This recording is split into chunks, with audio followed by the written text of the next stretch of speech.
Aku ingin mencintaimu dengan sederhana, dengan kata yang tak sempat diucapkan kayu kepada api yang menjadikannya abu.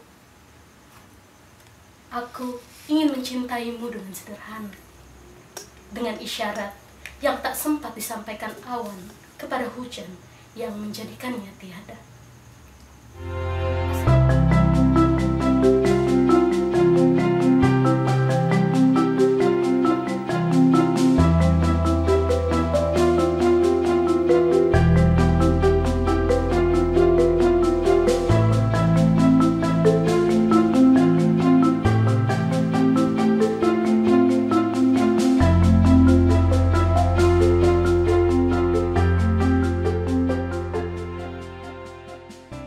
Assalamualaikum warahmatullahi wabarakatuh. Salam Sobat Sastra BM. Kabar duka menyelimuti dunia sastra tanah air.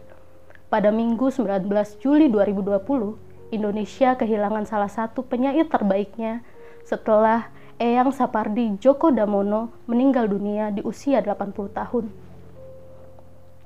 Eyang Sapardi dikenal sebagai penyair yang produktif dengan menghasilkan banyak karya puisi. Karya-karya miliknya pun dikenal luas di masyarakat, salah satunya yaitu puisi yang berjudul Aku Ingin yang saya bacakan di awal perjumpaan kita hari ini. Kata-kata yang dituliskannya seringkali meninggalkan kesan mendalam bagi siapa saja yang membacanya. Tak peduli generasi muda ataupun tua, semua ikut menikmati karya sang penyair. Sobat Sastra BM, hari ini kita akan mengenang sosok Eyang Sapardi dan karya-karyanya.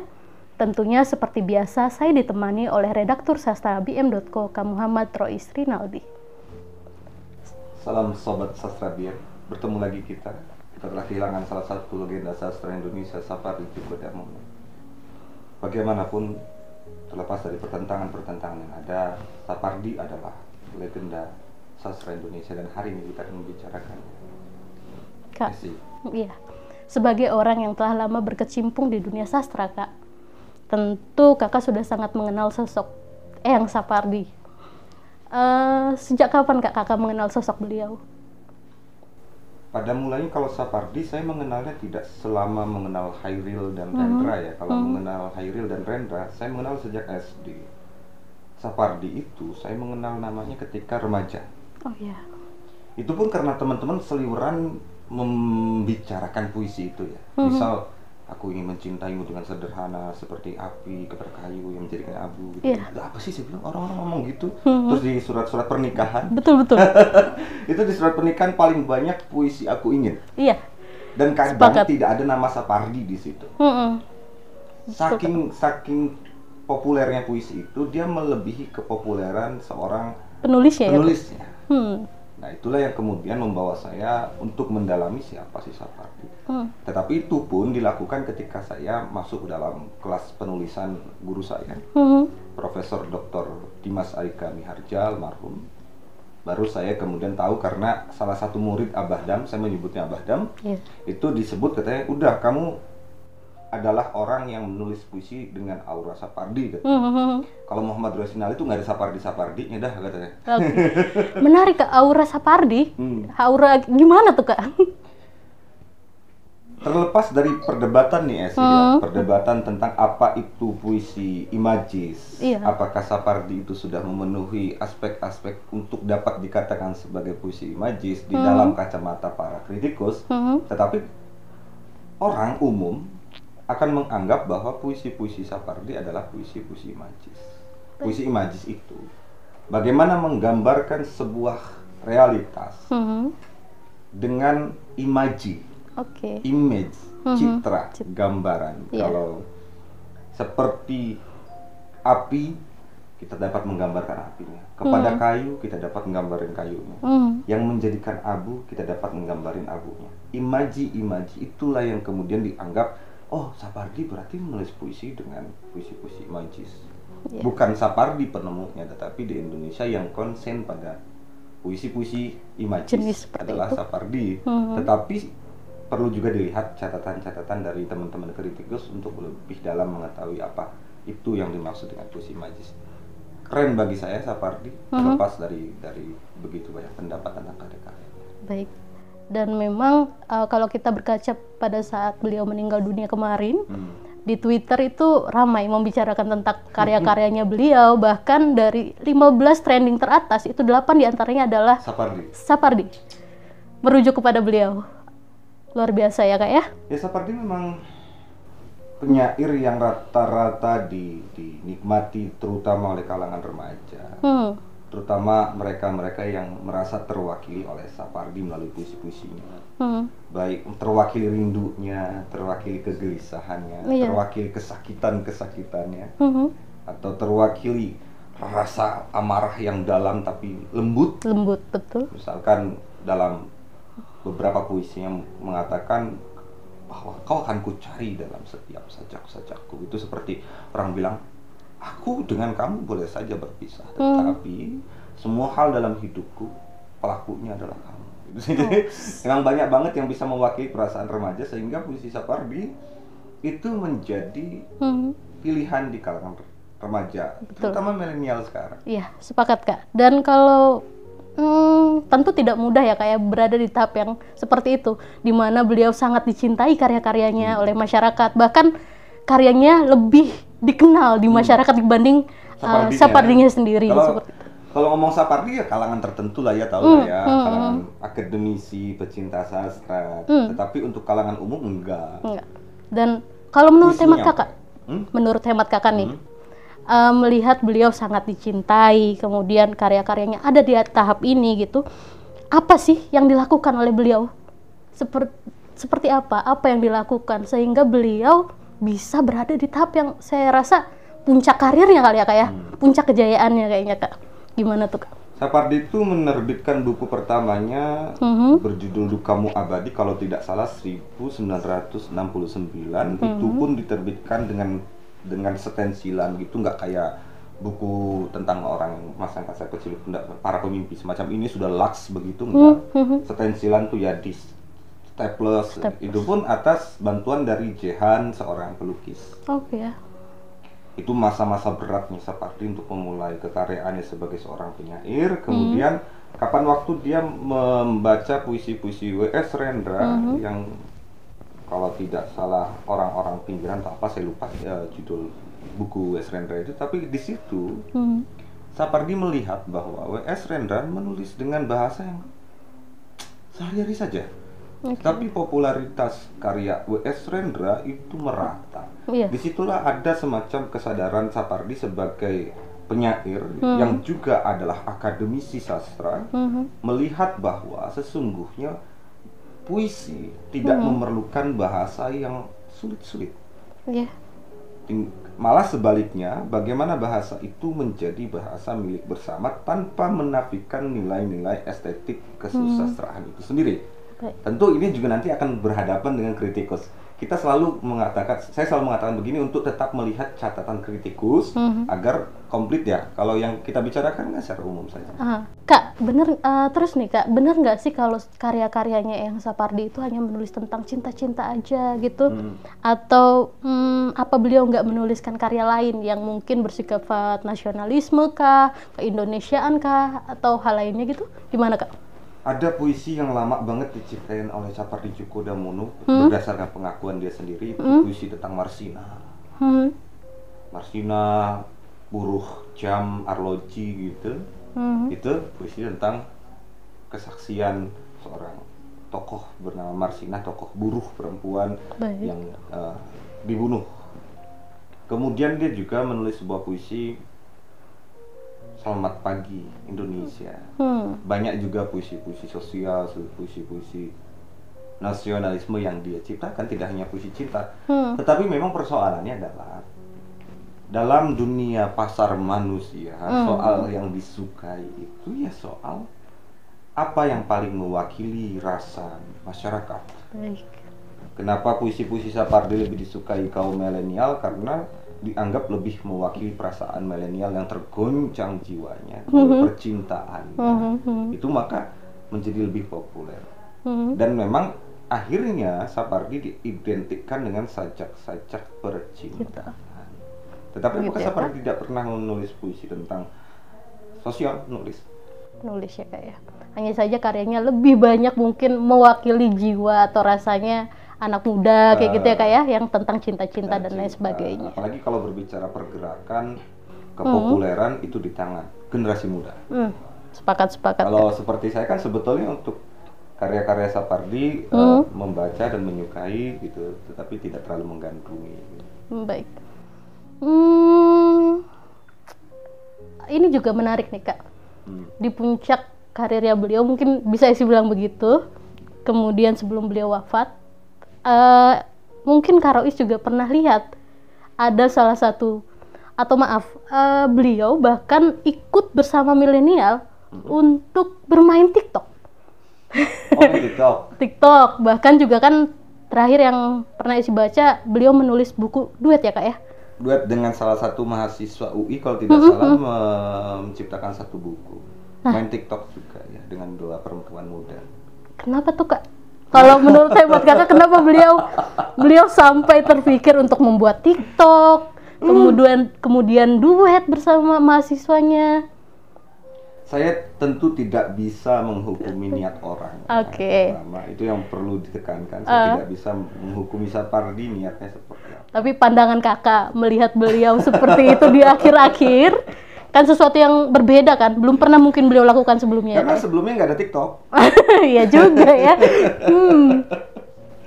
Yang pasti saya tidak dapat menghukumi, saya hanya menginterpretasikannya.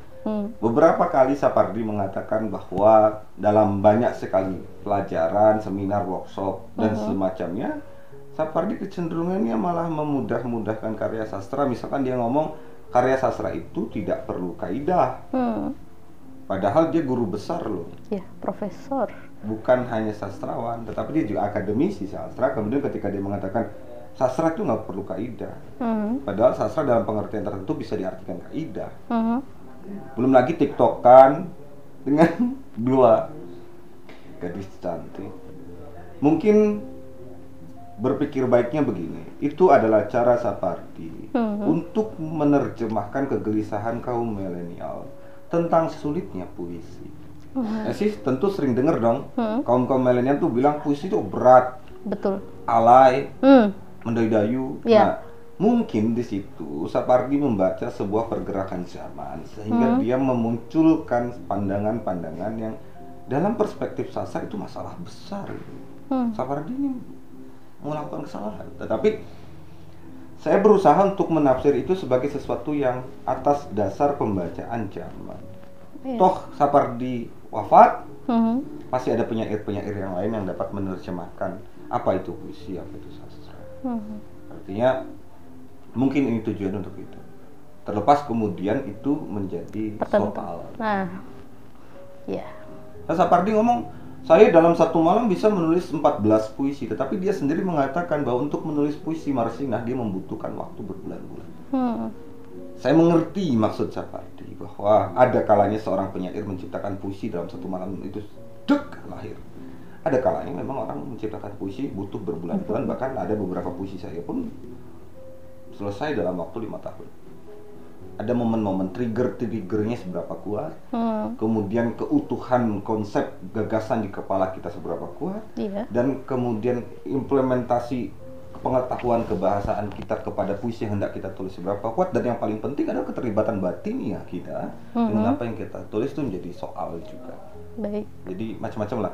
Tapi saya sih pikir positifnya adalah Sapardi ingin memasyarakatkan karya sastra, termasuk mentiktokkan dirinya. Ya dia berpikir bahwa banyak sekali anak-anak remaja yang ada di TikTok, maka puisi harus lahir di TikTok. Kalau puisinya belum bisa sampai di TikTok, setidaknya penyairnya sampai di TikTok. Baik. Kenapa Sapardi dulu nggak melakukan itu? Nggak ada TikTok. Baru aja ya. Jangan-jangan kalau dulu ada TikTok bisa ya jadi. Nah sekarang kita lihat bagaimana Sapardi ketika diwawancarai oleh Nazwa dengan Zoko Pinurbo, dia mengatakan puisi itu hanya bunyi. Ya nggak selesai begitu, tetapi kan tidak mungkin juga dia di stasiun televisi menerangkan puisi itu adalah bla bla bla bla bla. Sedangkan dalam pertelevisian aspek entertain itu penting. Betul. Maka tidak mungkin dia berbicara sebagaimana dosen. Ada entertain di sana, orang harus paham ruang ya. Iya. aku sih selalu berusaha untuk bisa melihat sesuatu yang yang baiknya di sini dan mungkin itu yang dimaksud gitu. Baik. Kemudian Kak, kalau gitu berarti ini kayaknya kalau Esi lihat Kakak udah sangat paham, sudah sangat tahu sosoknya beliau nih ya Kak ya. Mungkin dari karya-karyanya.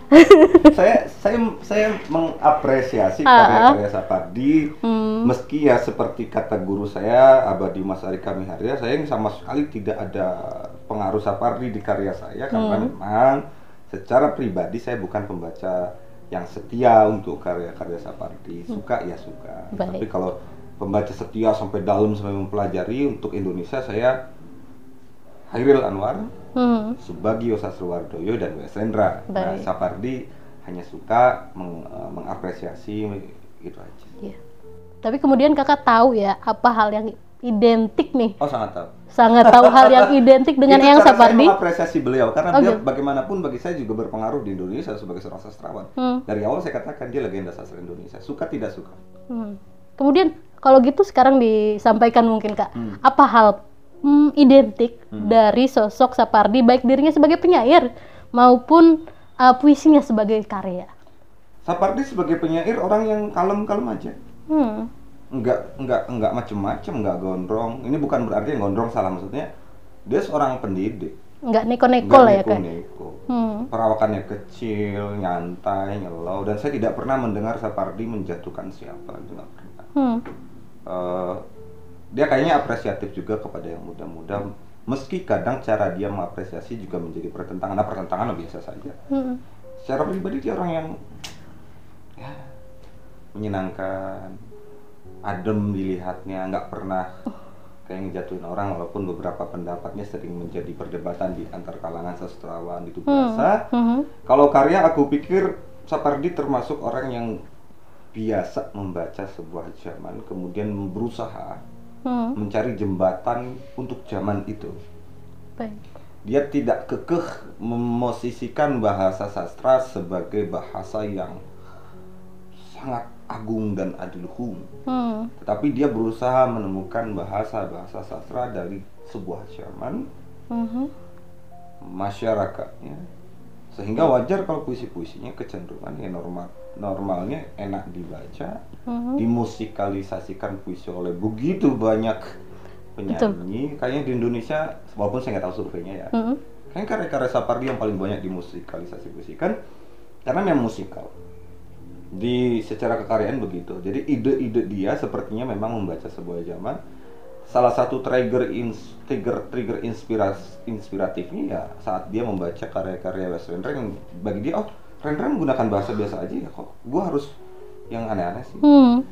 Setelah Sapardi ini pun cara yang membaca zaman, membaca pergerakan massa, membaca manusia pada suatu zaman dilakukan oleh Djoko Pinurbo.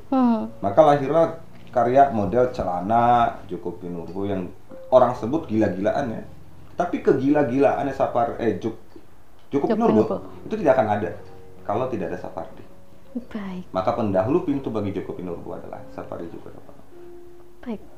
Sangat luar biasa ternyata. Banyak hal yang nggak Esi ketahui sekarang jadi Esi tahu, Esi jadi semakin kenal, dan mungkin sobat BM di rumah pun jadi semakin kenal dengan sosok almarhum. Ya, yang pasti kita perlulah mengapresiasi capaian seseorang terlepas suka atau tidak suka, karena suka dan tidak suka itu bukan juga patokan untuk menilai sesuatu. Betul, sepakat Kak. Karena bisa jadi yang tidak kita sukai sebenarnya enak.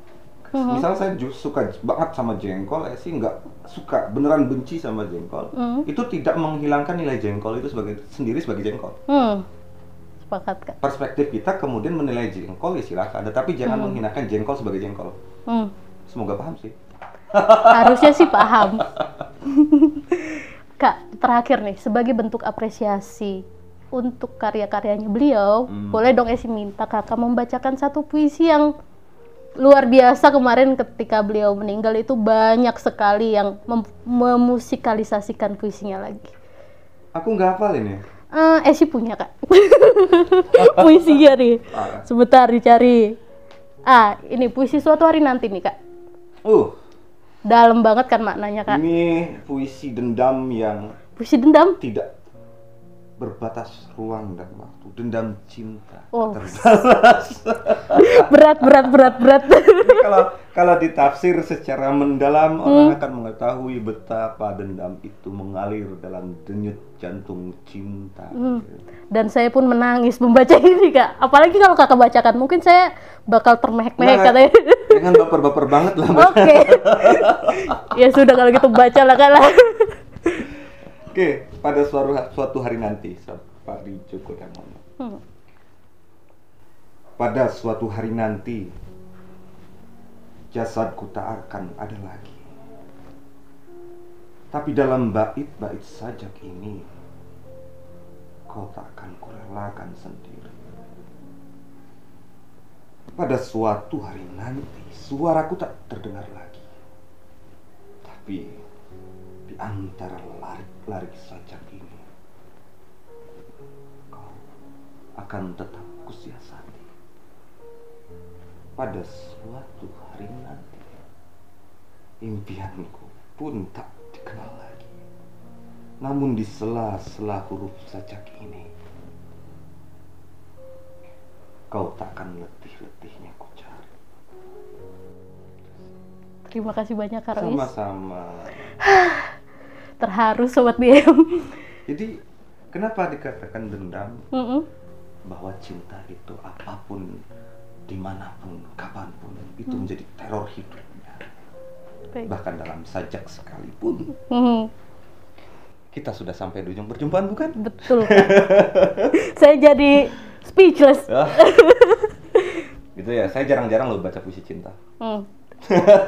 Berarti kali ini Esi berhasil. Ya, boleh. Baik Kak, terima kasih sekali lagi Sobat BM. Terima kasih sudah menyaksikan program Cuap-Cuap Sastra. Selamat jalan Eyang Sapardi. Selamat jalan Sapardi Djoko Damono. Anda boleh pulang ke keabadian karya Anda bersama kami. Ya, karyamu tetap abadi. Terima kasih. Terima kasih sih. Jangan lupa like, subscribe, and share. Salam berkarya dan berbagi inspirasi. Wassalamualaikum warahmatullahi wabarakatuh. Sapardi bagaimanapun legenda sastra Indonesia.